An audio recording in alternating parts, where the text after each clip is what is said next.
વડોદરા શહેર કાલાઘોડા પાસે આવેલ આનંદ એપાર્ટમેન્ટ પાસે પાર્ક કરેલ ફોર વ્હીલર ગાડીમાં આગ લાગી. ફોર વ્હીલર ગાડી બળીને ખાખ. વડોદરા શહેર કાલાઘોડા પાસે આવેલ રાજેશ્રી ટોકીઝની બાજુમાં આનંદ એપાર્ટમેન્ટના પાર્કિંગ ખાતે ફોર વ્હીલર ગાડીમાં શોર્ટ સર્કિટ થતા બે ફોર વ્હીલર ગાડીમાં આગ લાગવાની ઘટના બની હતી. આગની જાણ ફાયર વિભાગને થતા ફાયર વિભાગની ટીમ ઘટના સ્થળે પહોંચી પાણીનો મારો કરીને આગ બુઝાવી હતી ને ગરમીને કારણે અથવા વાયરના લૂઝ કનેક્શનના કારણે આગ લાગવાની ઘટનાઓ બનવા પામતી હોય છે. ત્યારે વડોદરા શહેરમાં એક સાથે બે કારમાં આગ લાગતા સ્થાનિકોમાં નાસભાગ જોવા મળી હતી.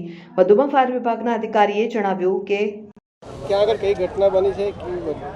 રાજેશ્રી ટોકીઝની સામે પાર્કિંગમાં ગાડી મૂકેલી હતી. એ આ ગાડીમાં કંઈ શોર્ટ સર્કિટના કારણે આગ લાગેલી એવો અમને કોલ મળતાની સાથે અમે બે ગાડી લઈ અને સ્થળ પર આવી અને કામગીરી ચાલુ છે. અત્યારે બે કારમાં આગ છે. આગ લાગવાનું કારણ એવું હોય છે કે કંઈ શોર્ટ સર્કિટ થયું હોય તો આગ લાગી શકે. પ્રતાપભાઈ ડામોર.